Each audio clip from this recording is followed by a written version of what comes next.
did make a few cuts with them, and they both cut very well.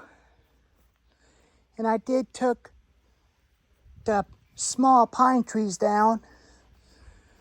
The deers keep eating them, so I had to take it down for my mom. But everything's okay. They both run fine.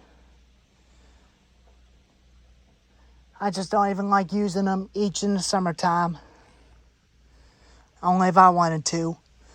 They both got good sharp chains. Both running good. And I'll definitely continue to use them. Anyways, hope you like the video and leave a comment and tell me what you think. I'll see you next time.